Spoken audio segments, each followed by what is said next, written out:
오늘 저는 여러분과 함께 여호와의 유월절 이와 같은 제목으로 함께 은혜를 나누겠습니다. 우리가 신앙생활하면서 무엇보다도 정말 우리가 예수 그리스도의 사랑을 깊이 우리 마음 가운데 우리가 받아들인다면 우리 삶 가운데 놀라운 변화의 역사가 나타나게 될 줄로 믿습니다. 여러분, 우리가 성경을 보면 성경 우리에게 말씀하시는 것은 정확하게 여러분 하나입니다. 하나님이 우리를 사랑하신다는 것입니다. 하나님이 우리를 사랑하셔서 자신을 우리에게 주신 것입니다. 그 예수 그리스도가 바로 성경이 우리에게 나타나고 있는 정확한 바로 본체인 것이죠. 그래서 예수님께서도 너희가 성경에서 영생을 너희가 찾고자 하지만 바로 이 성경은 나에 대해서 증언한다고 말씀을 하고 있습니다. 오늘 우리가 함께 나누고자 하는 이 여호와의 유월절은 바로 예수님의 이 구원의 예표를 우리에게 말씀을 하고 있습니다. 여러분, 이스라엘 백성들이 이제 애굽에서 구원받는 이 사건, 이것은 바로 우리 에베소서에 나와 있는 대로 우리가 세상 흑암의 권세에서 구원받는 우리의 모든 삶의 예표인 것이죠. 여러분, 성경에 보니까 모세라는 한 어린 아이가 이제 애굽의 왕자로 들어가는 이야기가 우리가 출애굽기에 나오고 있습니다. 그때 바로는 산의 아이들이 태어나면 모두 다 죽이라고 했습니다.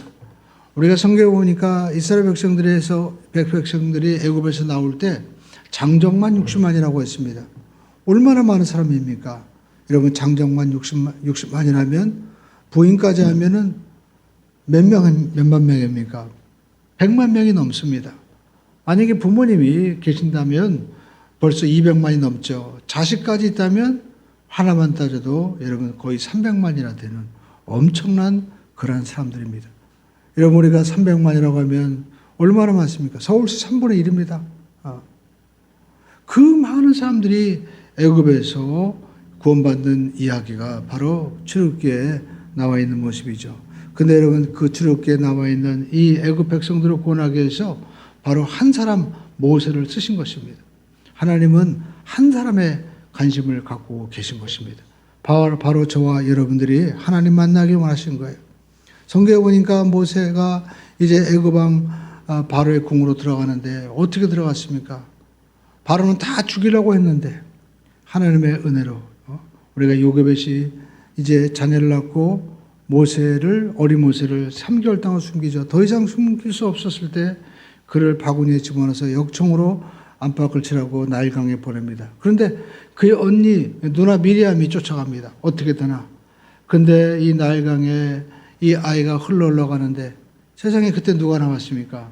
바로의 공주가 나와서 목욕을 하러 나왔다가 한 아이가 우는 그런 소리를 갈대 숲속에서 듣고 맙니다.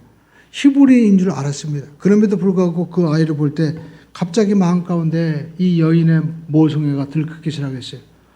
이 버림받은 아이구나. 내가 이 아이를 내가 데려다가 나의 아들로 삼아야 되겠다. 그래서 아버지는 죽이려고 했지만 그 딸을 살리는 역사가 일어납니다. 그래서 애굽 그 바로 궁에서 왕자로 자라나게 됩니다. 그가 거기서 이제 히브리인들이 어떻게 사나 보게 이제 나갔습니다. 그가 히브리인 줄 어떻게 알았을까요?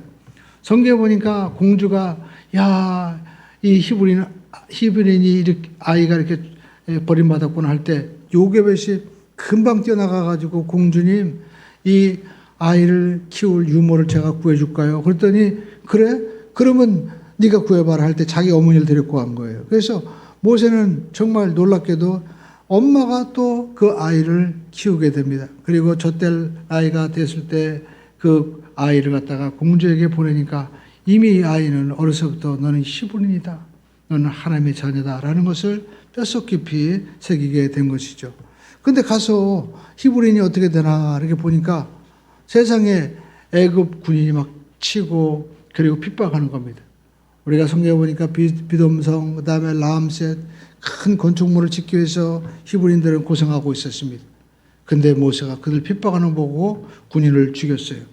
근데 다음날 또 가보니까 이번에는 히브리인들끼리 싸우는 겁니다. 그래서 형제들이 왜 싸우냐 그러면서 말리니까 그들이 이야기하기를 아니 어제는 애굽 사람을 죽이더니 오늘 우리를 죽이려고 하느냐? 누가 너를 우리의 왕으로 삼았느냐고 왕자로 삼았느냐 하면서 이야기하는데 내가 한 일을 다 알고 있구나. 그래가지고 모세는 광야로 도망을 하게 되죠. 그래서 광야에서 여러분 장인 이드로의 양치는 사람이 됩니다. 40년 동안 그가 양을 치고 있었는데 나이 80이 되었을 때 호렙산에서 희한한 모습을 봅니다. 나무가 불에 붙었는데 꺼지지 않는 거예요. 보통 이 가시나무는 금방 타서 없어지는데 계속해서 불타고 있는 겁니다. 희한하다. 왜 꺼지지 않을까? 갔습니다. 그랬더니 그 속에서 하나님이 모세를 부르시는 거예요. 모세야, 모세야. 여러분, 가시나무는 불에 타서 없어져야 됩니다. 우리 인생은 마치 가시나무처럼 여러분 우리가 다 죽어야만 되는 거예요. 근데 하나님이 불을 붙이시니까 꺼지지 않는 겁니다. 하나님이 여러분에게 임하시면 여러분은 살아서 나를 믿는 영원히 죽지 아니하니라. 이 기적을 보게 되는 줄로 믿습니다. 그곳에서 하나님 말씀하는 거예요. 내 실을 벗어라. 그래서 하나님께서 모세에게 명하시는 것은 이제 이스라엘 백성들을 애굽에서 구원해 내라는 것입니다. 이 80의 노인이 지팡이를 가지고 가서 바로 왕에게 가서 내 백성을 내보내라고 하나님이 말씀하셨으니 내보내시오 하는데 여러분 바로가 그 말에 정말 코웃음도 치지 않습니다. 말도 안 되는 소리라고 얘기합니다. 그런데 기적이 일어나는 거예요. 나일강이 피로 변하고 그리고 온 땅에 어둠이 덮이고 메뚜기 떼가 창궐하고 그리고 또 하늘에서 우박이 내리고 온 땅이 정말 2로 8리로 들끓는 엄청난 재앙이 일어나는 겁니다. 근데 여러분 성경에 보시죠. 바로는요. 그렇게 고난이 와도 아유 하나님 앞에 가서 좀 이 재앙을 멈추게 해달라고 해놓고 금방 또 변하지 않습니다. 그러면서 얘기하는 것이 뭡니까? 야 너희들만 가서 제사를 지내라. 아이들은 두고 가라. 그리고 육축들은 두고 가라 얘기합니다. 왜 그렇게 얘기했을까요? 너희들이 간다 하더라도 집이 아이들이 여기 있고 그리고 육축이 있으면 다시 돌아올 걸 바로는 알았던 거예요. 마귀도 마찬가지입니다. 우리가 너만 하나님 믿으면 돼. 자녀들은 필요 없고 그리고 또 물질도 드릴 필요가 없다. 왜 그렇습니까? 사람의 마음 가운데 물질이 있고 아내가 있고 마음이 있으면 다시 거기로 돌아갈 줄 알기 때문에 바로는 그렇게 이야기한 겁니다. 그러나 여러분 놀랍게도 이제 마지막 재앙이 임합니다. 그것은 어린 양의 피를 문설주에 발효하는 겁니다. 그리고 그 밤에 하나님께서 찾아가셔서 피가 없는 집은 다 죽이겠다고 하는 겁니다.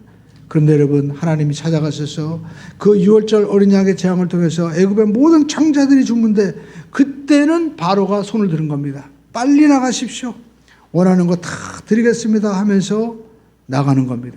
그러니까 여러분 우리가 할 수 있는 것은 우리의 구원은 우리 삶 가운데 진정한 하나님의 구원의 역사는 오직 예수 그리스도의 보혈의 피로만이 이루어지게 되는 겁니다. 그래서 예수님께서는 이제 6월절 밤에 예수님께서 전날 밤에 제자들을 모아놓고 이제 피의 언약을 맺습니다. 이것은 새로운 언약이다. 어린 양 예수 바로 내가 십자가 못 박혀 죽음으로 말미암아 영원한 죄사함과 영원한 영생을 줄 것이다. 이것을 영원히 기억하라고 주님께서 제자들에게 말씀하고 있는 거예요.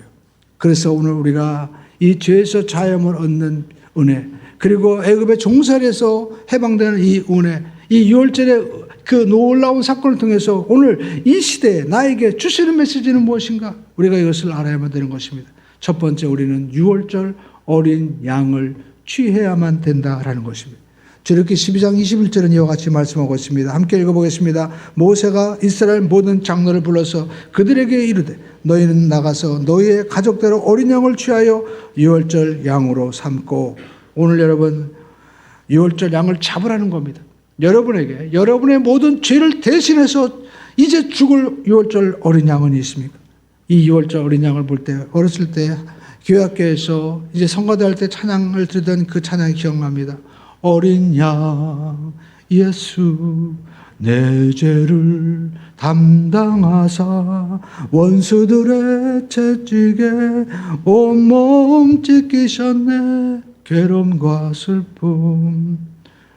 우리 예수님께서 우리의 모든 죄를 대신해서 우리의 모든 저주를 대신해서 그렇게 찢기시고 또 아버지의 노여움을 주님께서 친히 다 감당하신 거예요. 십자가에서 못 박히신 것입니다. 이 어린 양이 각 가족을 위해서 대신 죽은 겁니다. 그리고 그 피가 발라졌을 때 하나님의 이 죽음의 천사는 넘어가는 거예요. 오늘 여러분 죄 없는 어린 양의 피는 바로 어린 양이신 예수 그리스도의 보혈의 피를 나타내는 것입니다. 죄인이 죄인을 구원할 수 없습니다. 여러분, 불가능합니다. 죄가 없어야만 되는 거예요. 근데 여러분, 모든 사람이 죄를 범하였으면 하나님의 영광에 이르지 못하는데 죄가 없는 분은 누굽니까? 바로 거룩하신 하나님밖에 안 계신 겁니다. 근데 하나님이 죽을 수 없잖아요. 그래서 하나님이 인간의 몸을 입고 오셔서 죄값인 죽음을 십자가에서 대신 죽으심으로 갚아주신 것입니다. 이처럼 우리가 구원을 받는 것은 인간의 노력으로, 그리고 인간의 어떤 열심이나 어떤 수용으로 얻어지는 것이 아니고 예수 그리스도의 보혈의 은혜를 통해서만이 얻어지는 것입니다. 죄가 없으신 독생자 어린 양 예수님이 죽으심으로 그 피가 발라질 때 우리는 그것을 성경에 보니까 이것이 표적이 된다고 말씀하고 있죠. 이 표적이라는 말이 바로 믿음이라는 것입니다. 그 피가 발라진 것이, 내가 이 하나님의 말씀을 내가 이렇게 믿고 순종하면 하나님은 이 죽음의 권세를 넘어가는구나. 내가 죽어도 영원한 심판에서, 이제 지옥의 심판에서 매려지는 것은 바로 어린 양의 피구나. 이것을 믿는 것이 바로 하나님이 보실 때 믿음이고 표적이라는 겁니다. 그래서 그 보혈의 피를 믿음으로 말미암아 구원을 얻게 되는 것입니다. 그래서 여러분, 구약은 놀랍게도 모든 제사에 바로 피를 담아서, 양푼에 담아서 뿌리는 것이 필수적인 것입니다.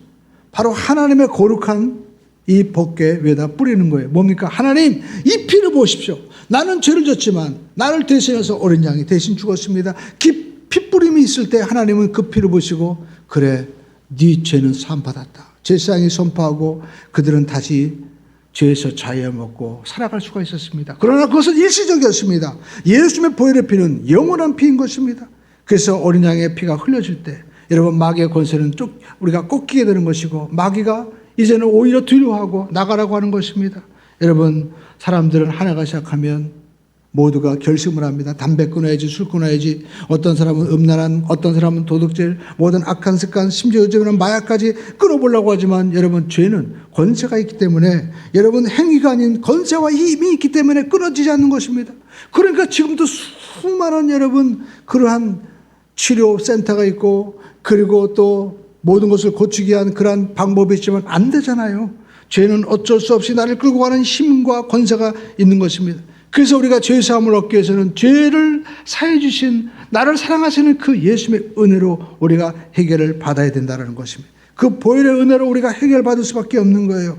여러분, 십자가 보혈의 권세가 없이는 아무도 죄 사함에 여러분 은혜를 얻을 수가 없는 것입니다. 그래서 우리는 예수님의 십자가 앞에 나가야 되는 것입니다. 나를 사랑하시는 그 예수님 앞에 나가서 우리가 우리의 모든 죄를 자백하고, 주님, 저는 원이로되 육신이 약해서 제가 이 죄의 모든 유혹 가운데 계속 빠집니다. 주님, 저를 용서해 주세요.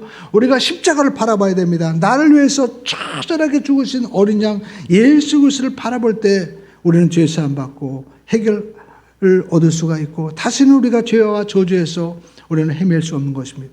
여러분, 예수님 우리를 사랑하십니다. 여러분, 예수님이 나를 사랑하시고 내가 예수님을 사랑한다면 아멘 하시기 바랍니다. 여러분, 만약에 내가 정말 사랑하는 자녀가 있다면, 내가 죄를 지은 거예요. 내가 도둑질하고 내가 악한 일 할 때 내가 죄를 받는 건 괜찮아요. 그런데 내가 그렇게 정말 사랑하는 자녀가 대신 죽는다고 생각해 보시죠. 내가 사랑하는 아들이, 딸이 내가 죄를 지을 때마다 채찍에 맞고, 그리고 그 아이가, 죄 없는 아이가, 손녀가 만약에 그 처절한 사형을 당하거나 만약에 감옥에 간다고 하면 어떻게 생각하십니까? 여러분, 죄 지을 수 있어요? 아무리 여러분 살인범이라도 자기 자녀는 유산을 물려주려고 하고, 그리고 자기 자녀를 위해서 행복하게 살기 위해서 그런 아이러한 일들이 벌어지는데 왜 그럽니까? 사랑하니까.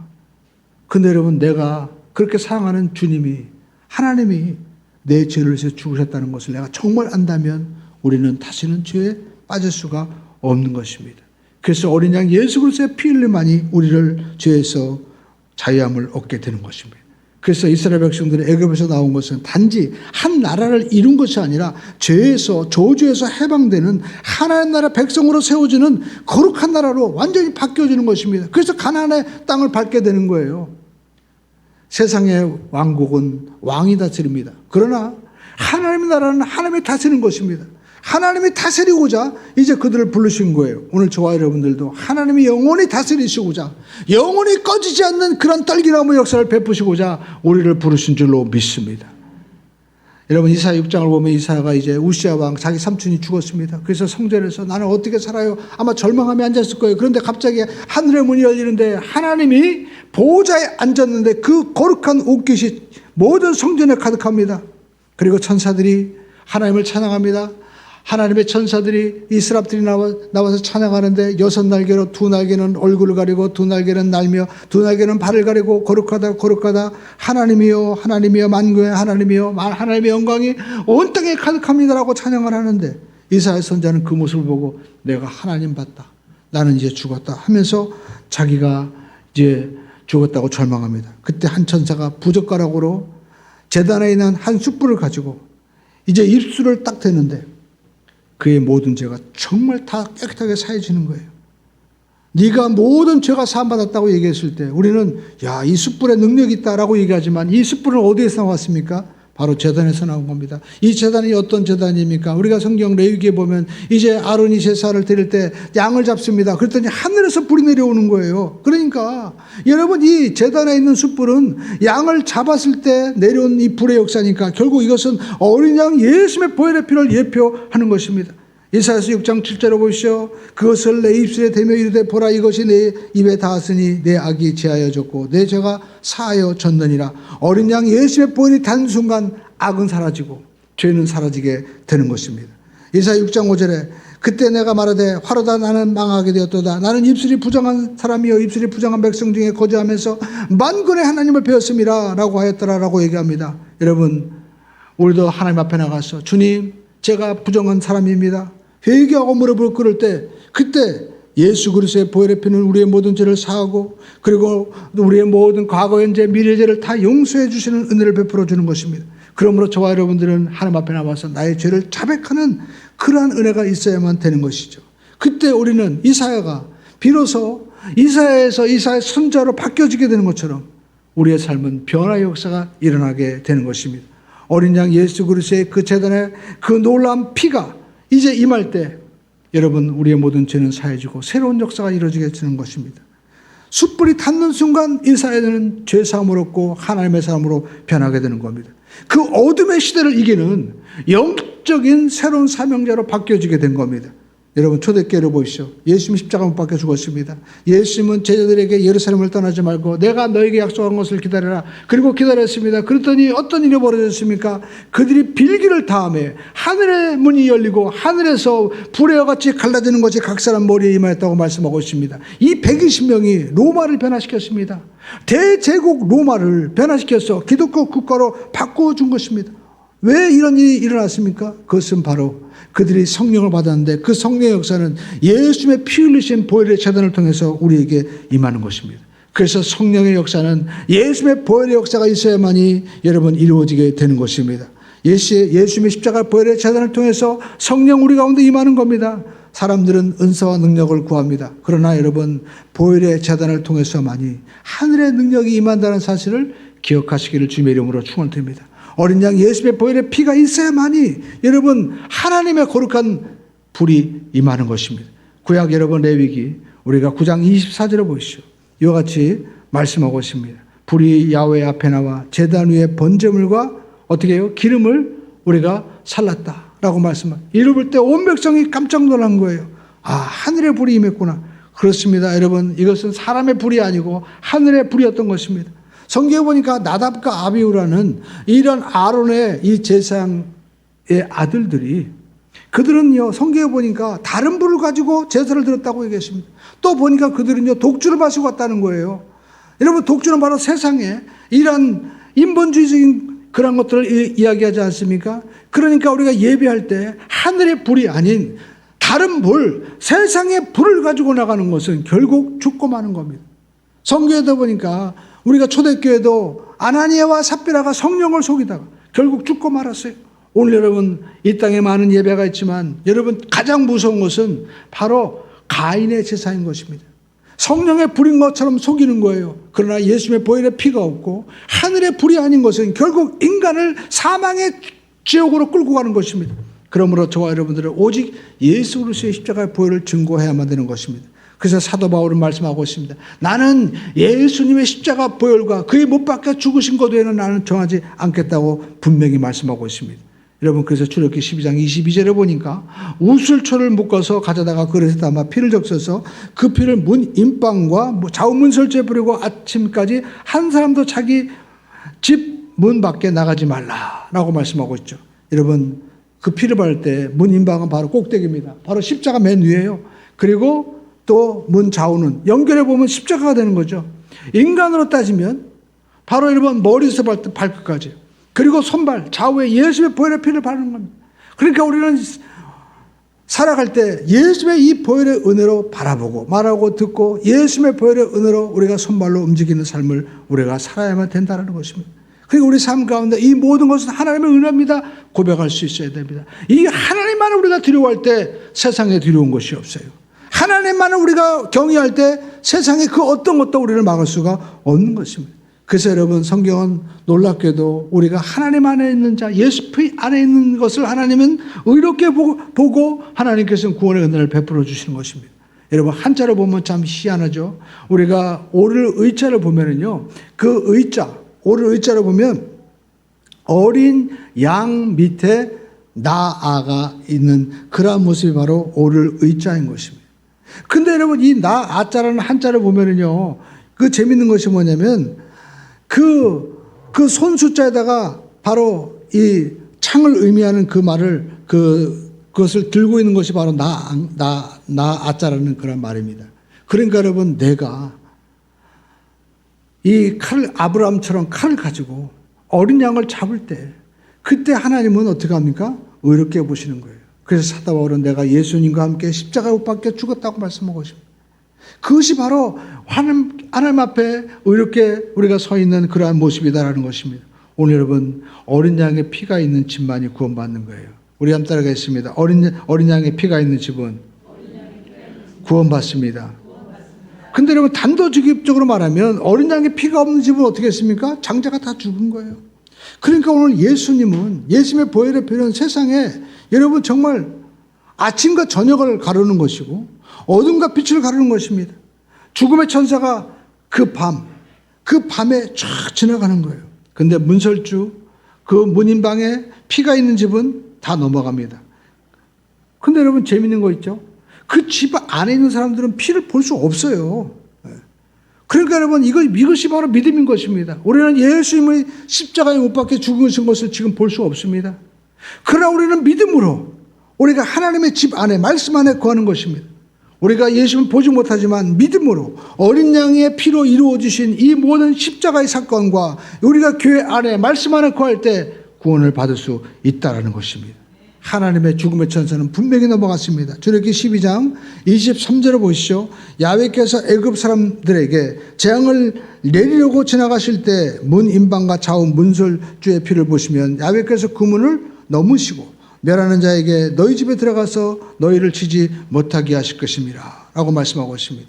그러니까 여러분, 애굽의 장자를 다 진멸시킬 때 보니까 하나님이 보시는 것은 그 인방과 좌우에 발라져 있는 피였던 것입니다. 그래서 그것을 넘어간다. 그래서 넘어간다는 뜻이 바로 바로 월자죠. 월담이라고 하잖아요.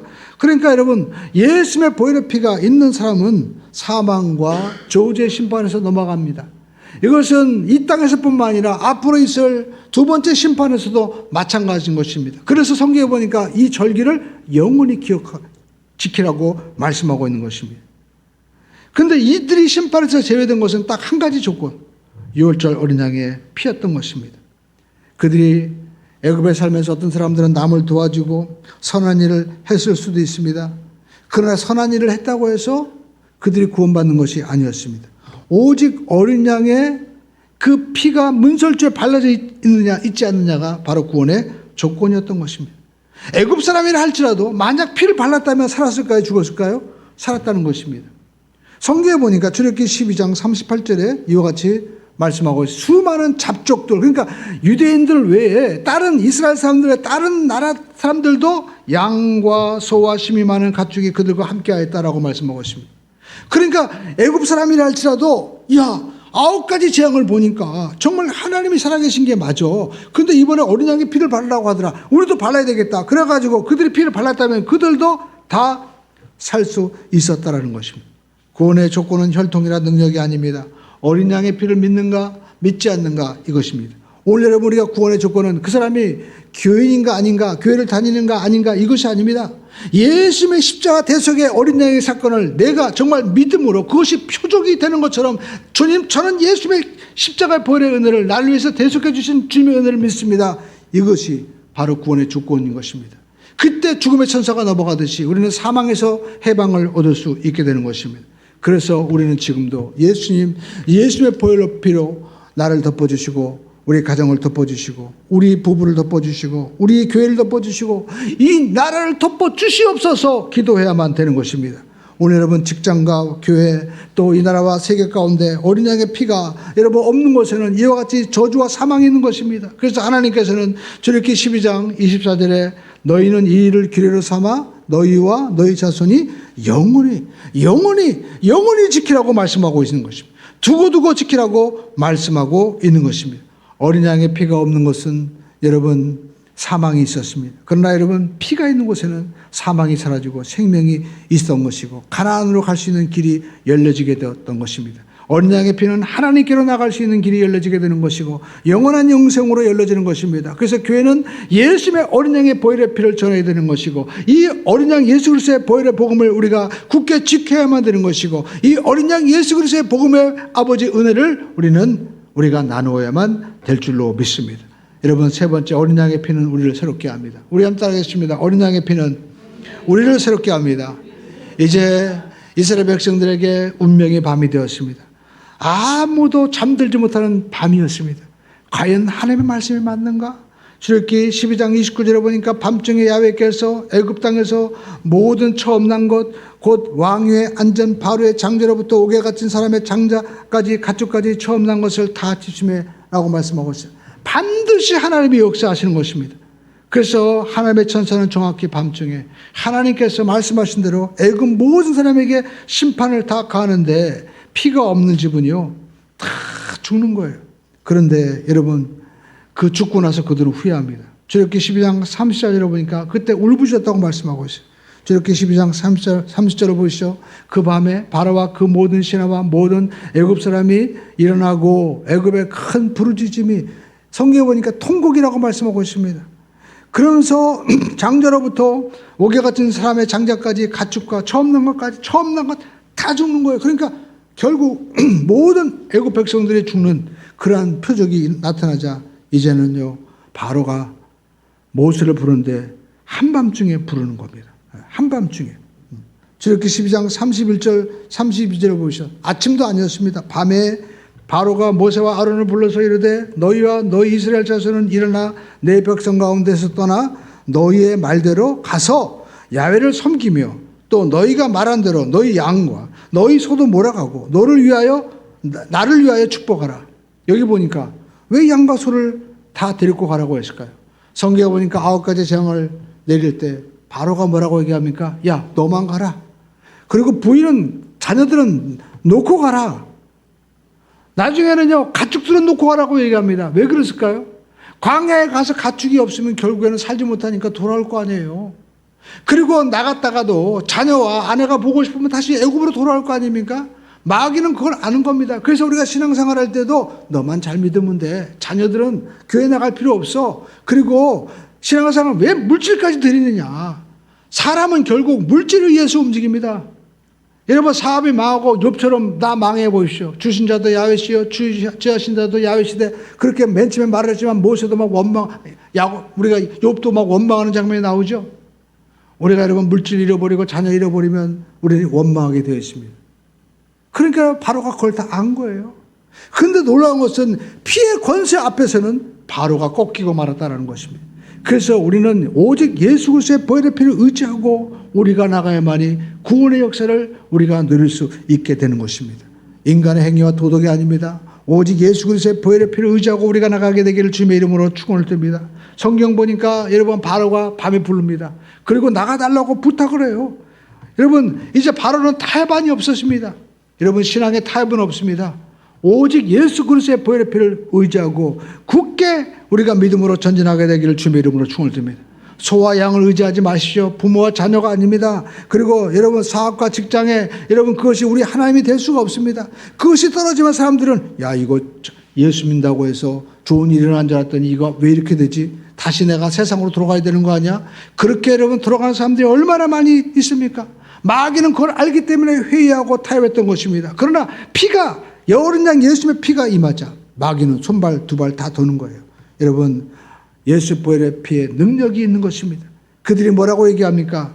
출애굽기 12장 33절에 애굽 사람들은 말하기를 우리가 다 죽은 자가 되도다 하고 그 백성을 재촉하여 그 땅에서 속히 내보내려 함으로 라고 말씀하고 있죠.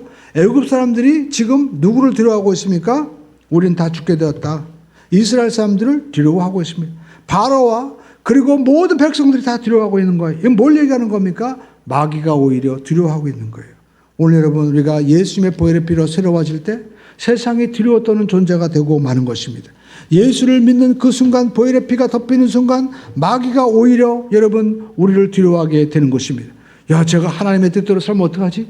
제가 하나님의 사람으로 변화되었어 어떡하지? 오늘 여러분 예수님의 보혈의 피로 우리가 여러분 가정을 바르고 그리고 자신을 바르고 삶을 발라서 마귀의 공격에서 해방되는 우리 모두가 되기를 주님의 이름으로 축원을 드립니다. 그래서 여러분 우리가 예수의 보혈의 피로 거듭나면 이제는 존재가 바뀌는 거예요. 마귀가 우리를 두려워하는 겁니다. 그러니까 신앙생활하면서 어떤 사람들은 아유 내가 예수 믿어가지고 이렇게 우리 집안에 종교가 많으면 큰일이 일어나면 어떡하지? 여러분 그것은 예수의 보혈의 피를 우리가 모르는 거예요. 예수의 보혈의 피를 우리가 선포하십시오. 그때부터 변화의 역사가 일어나게 될 줄로 믿습니다. 여러분 예수의 보혈의 피를 의지하면 이렇게 이처럼 마귀가 오히려 우리를 두려워하는 존재가 바뀌어지게 되고 또 예수의 보혈의 피를 의지할 때 어떤 일이 벌어집니까? 성경에 보니까 그들이 구하는 모든 재물도 이루어지게 됩니다. 성경 우리가 보시죠. 성경에 보니까 출애굽기 12장 우리가 35절에서 36절에 보면은요 이와 같이 말씀하고 있습니다. 함께 읽어보겠습니다. 이스라엘 자손이 애굽 사람에게 은금 패물과 의복을 구하매 야훼께서 애굽 사람들에게 은혜를 입히게 하사 그들이 구하는 대로 주게 하심으로 그들이 애굽 사람의 물품을 취하였더라. 그러니까 여러분 우리가 하나님의 은혜로 보혈의 은혜로 완전히 우리가 거듭난 사람이 될 때 그때 우리가 구하면 주시는 거예요. 그러니까 순서가 있습니다. 먼저 예수님의 보혈의 피로 우리가 온전히 죄 사함 받고 그 보혈의 은혜로 우리가 있을 때 하나님께서 우리가 또 구할 때 주시는 거예요. 하나님께서 은금, 폐물, 물질의 복도 우리에게 주시는 것입니다. 하나님은 영적인 복만 주시는 것이 아닙니다. 우리 삶 가운데 물질적인 복도 반드시 주시는 것입니다. 그러므로 저와 여러분들이 이 순서를 우리가 반드시 기억하고 예수님의 보혈의 피로 먼저 씻김받는 그러한 삶이 될 때 마귀가 떠나가고 그러면 하나님께서 우리의 재물의 복도 주시는 것입니다. 그러므로 저와 여러분들은 어린 양 예수 그리스도의 보혈의 피를 의지하고 선포하고 나가야만 될 줄로 믿습니다. 여러분 성경 보시죠. 히브리서 10장 19절로 20절은 이와 같이 말씀하고 있습니다. 히브리서 10장 19절로 20절에 보시죠. 함께 읽겠습니다. 그러므로 형제들아 우리가 예수의 피를 힘입어 성소에 들어갈 담력을 얻었나니 그 길은 우리를 위하여 휘장 가운데로 열어놓으신 새로운 따라가겠습니다. 새로운 살길이요. 예수님께서 살길을 열어주셨어요. 그런데 여러분 그 길은 휘장은 곧 그의 육체니라. 예수님께서 자신의 육체를 십자가에 피로 죽심으로 말미암아 나는 죽어도 너희는 살아야 된다. 주님께서 우리에게 살길을 열어주셨어요. 그러므로 저와 여러분들이 예수 안에서 이 살길을 걸어가시기를 주님의 이름으로 축원을 드립니다. 이스라엘 백성들에게 살길 열어주셨습니다. 이제는 430년 동안 노예에서 아무것도 없는 그들이 이제 바로도 두려워하는 존재로 거룩한 제사장 하나님 나라로 바뀌어지게 되었고 이제는 그들이 없던 자들이 물질도 얻는 자들이 되었고 또 그들이 하나님 보좌 앞에 나가서 이제 새로운 살길 영원히 살 수 있는 가나안의 축복의 길이 열려지게 된 것입니다. 여러분 근데 놀라운 것은 그들에게요 하나님께서 힘주시는데 여러분 성경 우리가 시편 105편 37절에 보니까 강건한 역사가 이루어지게 된 거예요. 시편 105편 37절 읽어보겠습니다. 마침내 그들을 인도하여 은금을 가지고 나오게 하시니 그의 지파 중에서 비틀거리는 자가 하나도 없었더라. 여러분 내 삶에 건강이 비틀리는 분이 있습니까? 어떤 분은 머리가 아프고 위장이 아프고 또 손발이 여러분 또 휘청거립니다. 어떤 분은 가정이 비틀거립니다. 부부관계가 비틀거리고, 그리고 부자와 또 모녀와 관계가 비틀거립니다. 어떤 분은 직장에서 사업이 비틀거립니다. 그런데 여러분, 하나님이 오늘 예수의 보혈의 피로 덮어주는 은혜를 우리에게 주신 그 순간 우리 삶 가운데 비틀거리는 것이 없어요. 여러분, 이 나라도 비틀거리지 않고 예수의 보혈의 피로 우리가 새로워질 수 있도록 우리가 기도하고 나가야만 될 줄로 믿습니다. 하나님은 비틀거리지 않게 하시는 거예요. 이것이 바로 보혈의 어린 양 보혈의 은혜로 임한 우리의 삶 가운데 새롭게 하시는 역사인 것입니다.